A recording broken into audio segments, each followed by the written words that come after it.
Bom dia, irmão, graça e paz, você que está nos acompanhando agora pela manhã, ou você também que está nos acompanhando em qualquer dia, em qualquer hora, em qualquer lugar, que Deus te abençoe também nessa manhã, amém? Nós vamos dar continuidade ao estudo da nossa revista, e a nossa lição é a lição hoje, é a lição 11, né? Melhor dizendo, a cruz de Cristo, tá? O texto-chave que nós vamos usar aqui, que é João 19, 17 e 18, que diz: tomaram eles, pois, a Jesus, e ele próprio, carregando a sua cruz, saiu para o lugar chamado Calvário, Gólgota em hebraico, onde o crucificaram. Vamos orar? Senhor Deus e Pai, muito obrigado pela oportunidade que temos de estudar a Tua Palavra, mas que não seja simplesmente um estudo, Pai, mas que seja uma verdade a partir desse estudo que impacte as nossas vidas e nos transforme. É isso que eu peço para a minha vida e para aqueles que estão assistindo essa aula, em nome de Jesus. Amém. A cruz de Cristo. Bem, a cruz, ela era para bandidos, ela era para aqueles que cometiam coisas horríveis, né? Então, isso parece no primeiro momento ir contra aquilo que o nosso Senhor merece, né? Ele que é digno de honra, digno de glória, foi crucificado do lado de pessoas que cometeram coisas absurdas. E isso às vezes nos causa algum incômodo, né? De pensar assim, nossa, mas como que isso pode acontecer? Como é que Jesus, né? O Filho de Deus, aquele que curou, aquele que tocou em pessoas e elas eram curadas, aquele que tinha as palavras de vida eterna, aquele que transformava a vida, aquele a qual, quando se encontrava com alguém, tinha a vida completamente revolucionada, né? Como é que esse homem foi parar do lado de dois bandidos ali na cruz, né? Porque foi isso que aconteceu. Se você vê lá em Lucas, na crucificação, nós conseguimos perceber que Jesus, ele foi crucificado entre duas pessoas, entre dois pecadores ali, dois assassinos, né?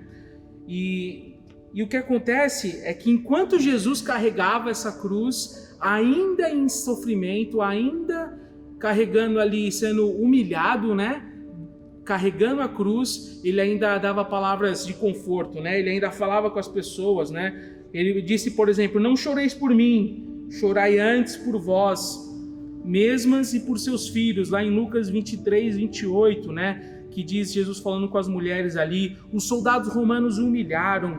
Se você for lá em João 19, 2 e 3, fala que eles esbofetearam Jesus, né? Ele sofreu muito, crucificaram ele no chão, colocaram ele lá no madeiro e colocaram pregos em suas mãos. Uns falam que foram nas mãos, outros dizem que foi mais ou menos por aqui, porque a mão não teria condição de segurar o peso, mas a questão é que ele foi pregado.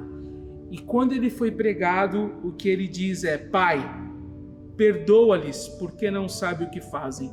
Isso está lá em Lucas 23, 24. Quem poderia orar dessa maneira, diante de tal humilhação, diante de uma cruz, diante de um cenário de pública humilhação? Quem é essa pessoa, né? A nossa revista diz que depois daquele homem que foi levantado, Pilatos escreveu um título que foi colocado ao cimo da cruz: Jesus Nazareno, o Rei dos Judeus. Isso está lá em João 19, 19. Foi assim a morte de Jesus Cristo. Assim foi a morte do Filho de Deus. E o que isso representa para nós? Qual que é o peso que isso tem?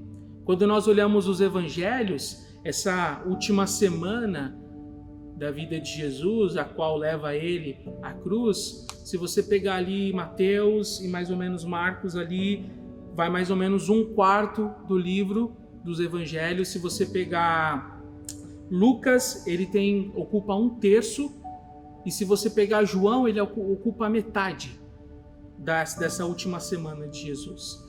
E o que esses evangelhos mostram para nós? Lá em João, fala que quando João está com 2 dos seus discípulos, quando ele encontra Jesus, ele não fala simplesmente assim: olha, o meu primo, né? Porque eles eram primos, mas ele fala: eis o Cordeiro de Deus que tira o pecado do mundo. E por que ele faz essa referência? Por que ele se refere assim ao seu primo? Ele se refere assim porque se você olhar para o Antigo Testamento, mais propriamente ali para Levíticos, nos 6 primeiros capítulos, ali mostra como que quando alguém cometia um pecado, sendo intencional ou não, sendo sacerdote ou não, mostrava como eles deveriam agir. E a maneira que eles deveriam agir, como que era? Eles deveriam pegar um animal puro e matar esse animal como sacrifício pelo pecado cometido. Então, quando João fala assim, eis o Cordeiro de Deus que tira o pecado do mundo, ele estava fazendo a referência a isso, que eis o Cordeiro, que será o sacrifício verdadeiro pelos pecados da humanidade. Olha o peso disso, olha como isso nos mostra a importância desse sacrifício na cruz, né? A morte sacrificial e substitutiva do Cordeiro sem mácula, a afirmação de João era de plena significação, então tinha um significado. Assim como no Antigo Testamento vocês tinham que matar um animal por causa do seu pecado, eis agora Jesus que irá derramar o seu sangue, o Cordeiro Santo, sem pecado, que irá pagar o preço por todos os pecados, né? Uma coisa interessante também é que nós vamos ali no diálogo com Nicodemos, né? Eles estão ali conversando, Jesus fala que você tem que nascer de novo, e ele fala assim, e de modo que por Moisés levantou a serpente no deserto, assim importa que o Filho do Homem seja levantado, para que todo que nele crê tenha a vida eterna. Esse texto está em João 3, 14 e 15. E o que ele está querendo dizer? Ali, quando o povo saiu do Egito e o povo estava no deserto, eles começaram a reclamar de que não estavam no Egito, por incrível que pareça, né? Como eles estavam ali no deserto, eles estavam falando, ai de nós, por que nós não ficamos lá no deserto, né? Eles reclamavam que já estavam enjoados da comida, por exemplo, que Deus mandava para eles, e Jesus mandou uma cobra para picá-los, né? E quando picava, eles morriam. Então, qual foi aí esse povo se arrependeu e começou a clamar, falou, Moisés, por favor, clame ao Senhor para que ele não deixe isso acontecer conosco, isso não continue acontecendo, por favor, por favor. Moisés foi lá, clamou pelo povo e Jesus mandou construir uma serpente e erguer essa serpente. Então, quando alguém era mordido pela serpente, o animal verdadeiro ali, e olhava para essa serpente que Jesus mandou fazer, eles eram curados. Então o que ele está querendo dizer? Assim como o povo era curado no Antigo Testamento, quando eles olhavam para a serpente, o povo também será curado quando olhar para Cristo, que será levantado para esse sacrifício. E qual que é a doença, qual que é o problema da humanidade? É o nosso pecado, tá bom? A Santa Ceia, quando ele diz lá em 1 Coríntios, né, Paulo fala, né, 11, 24, que diz, fazei isto em memória de mim. Fazei o quê? O simbolismo do pão e do vinho representa seu corpo quebrado e o seu sangue derramado na cruz. A cruz do Calvário era o motivo da sua vinda a este mundo, pois o próprio Filho do Homem não veio para ser servido, mas para servir e dar a sua vida em resgate de muitos, Marcos 10, 45. Por isso, a cruz se tornou um símbolo da igreja. O próprio Jesus falou que ele não veio para servir, mas veio para ser servido. E o que acontece, gente, é que nós podemos fazer uma pequena aplicação, né? No mundo de tanto poder, o que Jesus nos mostra, através desse sacrifício na cruz, é que nós devemos abrir mão daquele poder dominador para servir e para fazer, melhor dizendo, ele abre mão de um poder dominador e nos diz para ter um poder servidor. Assim como ele veio nos servir através da sua morte na cruz, nós que já entendemos o Evangelho deveremos ter esse poder servidor, que alcança as pessoas através do serviço, né? Muito interessante isso. As primeiras literaturas cristãs aí, ponto 2, que fala que as primeiras cartas, elas tinham essa referência à cruz, né? Você pode ver aí quando Paulo fala assim, que antes de tudo vos entregueis o que também recebi, que Cristo morreu pelos nossos pecados segundo as Escrituras, 1 Coríntios 15, 3, então ele faz essa referência, ele fala assim que ele está dando aquilo que ele recebeu, que foi aquele sacrifício ali na cruz, ele recebeu esse evangelho, ele foi transformado por esse evangelho, ele foi transformado por essa verdade, o que ele está passando para o povo, para as igrejas para onde ele envia essas cartas é simplesmente isso, ele não inventou, foi algo real, a crucificação, a morte de Cristo, a vinda, a crucificação, a ressurreição foi real, né? Os apóstolos pregavam Cristo crucificado, escândalo para os judeus, loucura para os gentios, mas para os que foram chamados, pregamos a Cristo, poder de Deus e sabedoria de Deus. 1 Coríntios 1, 23 e 24. A presença da cruz não foi tão forte para o cristianismo, que ela aparece, a presença da cruz foi tão forte para o cristianismo que ela aparece em todos os escritos que marcaram o início da era cristã. Então, se você começa a pegar todos os escritos, todas as cartas enviadas, folheia a sua Bíblia, você vai ver que todas têm a referência à crucificação, à morte de Jesus, mas também à ressurreição dele. Mas aonde? Na cruz. Então tudo parte ali, é tudo na cruz, né? O cumprimento do Antigo Testamento é na cruz. O início da vida cristã, ela é a partir da cruz. É tudo, a cruz é o centro de tudo ali, né? Nós também temos em Apocalipse, se você olhar no ponto 3, que quando chegarmos no céu, o grande hino que entoaremos junto com milhões e milhões de pessoas será: digno é o Cordeiro que foi morto de receber o poder, a riqueza, a sabedoria, a força, a honra e a glória e o louvor. Apocalipse 5, 11 e 12. Apocalipse capítulo 5, 11 e 12. Que morte é essa? É a morte de Jesus na cruz. Digno é o Cordeiro. Lembra quando nós fomos no começo da aula que João diz: eis o Cordeiro? Agora estão falando lá no final: digno é o Cordeiro, né? Então, isso é bem interessante. Gente, a cruz é algo real, né? Uma das coisas que nós podemos pensar, muito se tenta dizer que não é verdade, que não aconteceu, mas como é que um ato que não aconteceu pode separar a humanidade antes e depois dela? Antes e depois de Cristo, antes e depois da morte e ressurreição de Jesus? Né? Nós devemos pensar nisso. Quem estava ali na companhia de Jesus quando nós olhamos a crucificação? Se você abrir a sua Bíblia lá em Lucas 23, capítulo 23, ele não morreu sozinho.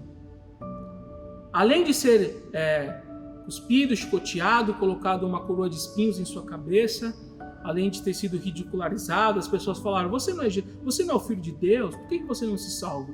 Ali foi colocado diante dele 2 homens, como nós falamos ali no começo. Ali o crucificaram, bem como os malfeitores, um à direita, o outro à esquerda. Isso está lá em Lucas 23, 33, né? João ainda dá um destaque maior, que fala que ele ficou no meio, e diz assim: Jesus no meio. João 19, 18. Dá um lugar de destaque. Jesus não foi colocado à direita ou à esquerda, ele foi colocado no meio, para que as pessoas olhassem ali. Há todo um significado nisso, né? Mas Jesus não protestou, mesmo quando os malfeitores o blasfemaram. Jesus estava pronto a associar-se com aqueles homens para salvar pelo menos um deles. Ali nós conseguimos olhar que zombou dele, né?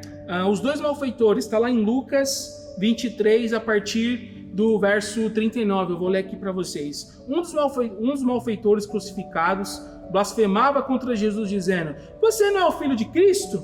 Salve-se a si mesmo também. Salve-se a si e a nós também, melhor dizendo. Porém, o outro malfeitor repreendeu, hein? Olha só o que ele disse. Você nem ao menos teme a Deus, estando sob igual sentença, nem agora você estando aqui, nessa situação, você teme a Deus? A nossa punição é justa. Então ele fala: o que nós cometemos é digno de tal sentença, de sermos crucificados, porque estamos recebendo o castigo que os nossos atos mereceram. Mas este homem não fez nenhum mal. E acrescentou: Jesus, lembre-se de mim quando vier no seu reino. Jesus respondeu: em verdade lhe digo que hoje você estará comigo no paraíso. Que lindo, né, gente? Lindo no sentido de que, independente da situação, Jesus ainda não deixa de transmitir a sua misericórdia. E também mostra que uns irão rejeitar e outros irão aceitar, não é? Este é o grande fato do Evangelho. Alguns aceitam, outros rejeitam o Evangelho. Não tem como. E você? Você tem aceitado ou rejeitado esse Evangelho?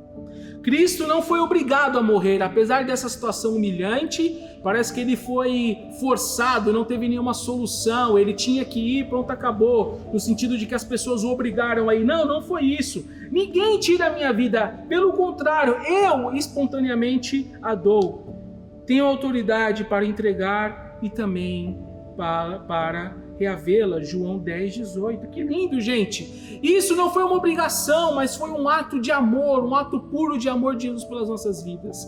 Ele sabia que não existia nada que o homem seria capaz de fazer para se salvar, por causa do seu pecado. O homem pecou e a partir daí não existia nada que o homem pudesse fazer para se reconectar, para se salvar. Não teria como. Simplesmente o sacrifício, o Cordeiro de Deus poderia fazer isso. Cristo não deveria ter morrido. Ele viveu sem pecado. Aquele que não conheceu o pecado, ele se fez pecado por nós. Está lá em 2 Coríntios 5:21. Morte é resultado do pecado. E ele que não conheceu o pecado foi transpassado pelas nossas transgressões e moído pelas nossas iniquidades. O castigo que nos traz a paz estava sobre ele, e pelas suas pisaduras fomos sarados. Está lá em Isaías 53:5, um lindo texto. Convido você a abrir a sua Bíblia e a ler todo ali o texto, né? Também tem uma música muito linda, se eu não me engano, do Projeto Solo, Isaías 53. Digita aí no YouTube depois que você terminar essa aula, ouça essa música. Que música linda, gente! Mas é isso, aquele que não conheceu o pecado, aquele que não tinha pecado, se fez pecado, não porque pecou, mas se fez porque tomou o nosso lugar. Ele tomou o nosso lugar. Aquilo que eu e você deveríamos sofrer, e ainda assim não resolveria o nosso problema. Porque se eu e você morrêssemos na cruz, ainda assim não seria suficiente. Por isso que ele veio e morreu por nós. O significado da cruz, partindo agora para a conclusão. Qual o significado da morte de Cristo na cruz há 2000 anos por nós, hoje, no século 21? Será que isso tem alguma relação conosco? Será que isso toca alguma coisa na nossa vida, em nossa vida? Alguns acham que a morte de Cristo foi um exemplo de martírio.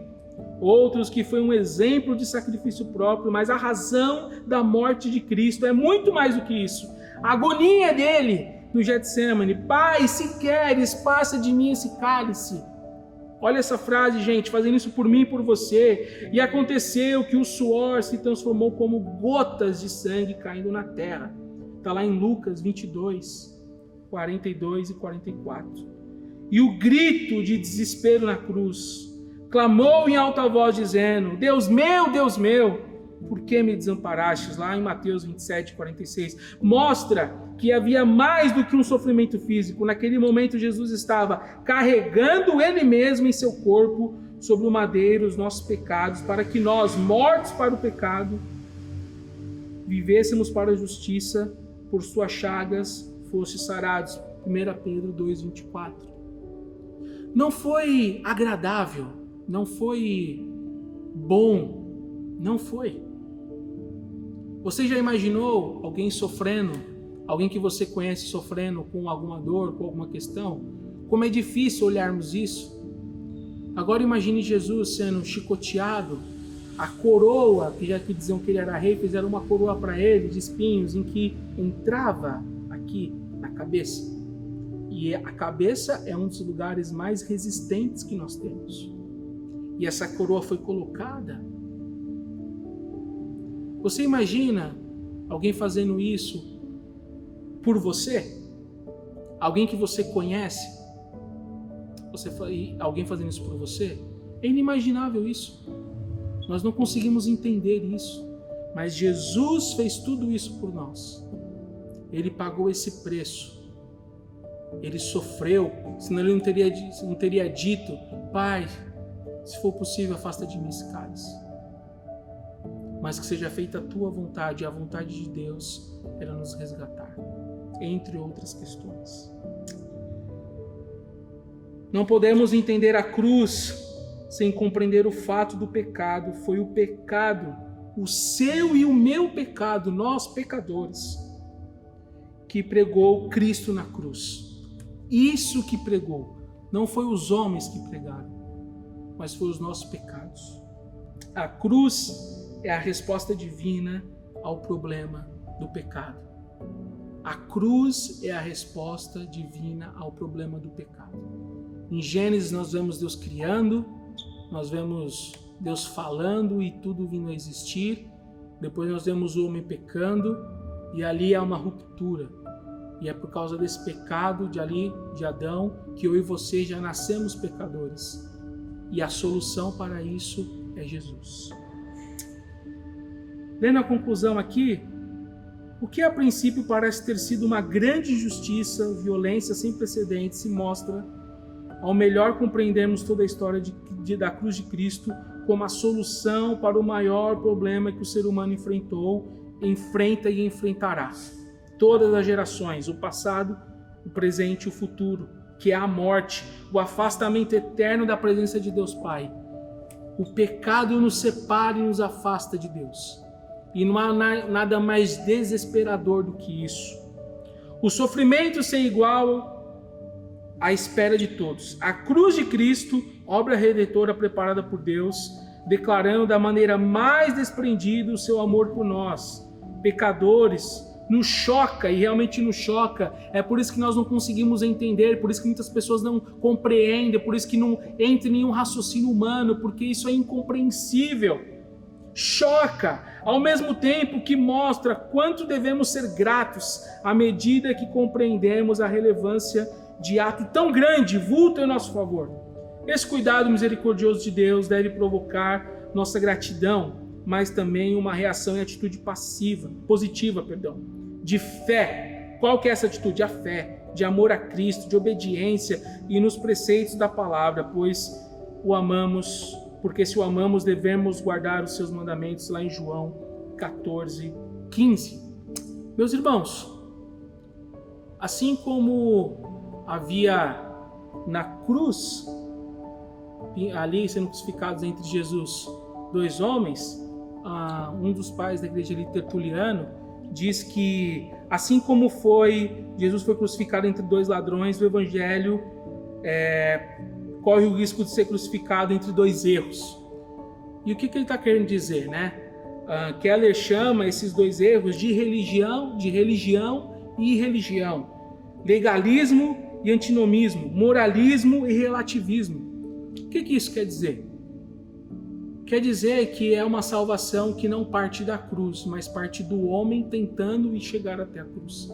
Isso não é possível. Quando nós vemos ali a religião, é aquela pessoa que entende que será salva, que será santa e moralmente boa através das suas atitudes. Então é aquilo que ela faz que produz uma salvação. Então, normalmente as pessoas elas são muito como se fosse ali os fariseus, os sacerdotes, eles acham que são as atitudes que salvam. E não é isso que salva. O que salva é o sacrifício, é o reconhecimento do sacrifício de Jesus na cruz. Não é para a cruz, mas é a partir da cruz que isso acontece. Então, não há nada que o homem possa fazer, não há nenhuma força humana que consiga nos levar até Cristo, até a cruz. É da cruz para as atitudes. Então, você está querendo dizer que eu posso fazer o que eu quero? Não, porque obedecer os mandamentos de Jesus é o resultado de um encontro, de alguém que encontrou esse Cristo crucificado e que ressuscitou. E não são essas atitudes que levam até esse Cristo. Ou nós podemos ter também, do lado a religião e do lado a irreligião. Que seria o que? As pessoas que acham que como Jesus morreu e Jesus ama todo mundo, por causa disso não precisa ser feito nada. Ela já é santa, independente do que ela faz, ela já é moralmente boa. Uma coisa relativa, o que é bom para você é bom para mim, e não é isso. Não é isso. Não existe nada que possa produzir isso, essa salvação em nós. Então, se um lado nós temos alguém que se esforça para encontrar, melhor dizendo, que se esforça para encontrar a salvação que só tem na cruz, do outro lado existem pessoas que acham que não precisam fazer nada, que já estão salvas. E não é isso. É simplesmente a partir do encontro nosso na cruz que nós teremos uma vida santa perante Jesus. Com a força, aliás, dele, ele nos ajudando através do Espírito Santo que habita em nós. Então não existe força humana para fazermos isso, para pagarmos o preço. E você pode falar assim, mas é claro, isso é tão nítido, né? Mas será que nós vivemos a partir da cruz? Será que nós temos uma vida a partir disso? Será que as nossas ações, a nossa vida, ela mostra o quanto nós fomos impactados, o quanto que essa graça nos alcançou? O quanto esse amor nos alcançou? Será que a nossa vida é a partir daí? Ou nós vivemos uma religião que apontamos para lá, ou lutamos para ir para a cruz, mas nós sabemos que nenhum esforço humano pode fazer isso? Isso é algo interessante, porque nós podemos ter também o orgulho e o medo, né? Todos nós lidamos com esses sentimentos também. E quando nós entendemos que não há nada que nós podemos fazer para sermos salvos, e que para isso Jesus teve que vir pagar um preço por nós, o nosso orgulho, ele acaba. E quando nós olharmos e vermos que não existe nada que será capaz de esgotar esse amor que Deus tem por nós, todo o nosso medo também irá embora. Todo o nosso medo irá embora. Então o orgulho, ele acaba quando nós entendemos que não podemos fazer nada para sermos salvos e é Cristo que nos salva. E o nosso medo acaba quando nós entendemos que esse amor jamais se esgotará por nós. Amém, irmãos? Deus te abençoe. Até mais tarde, até o culto. Deus abençoe.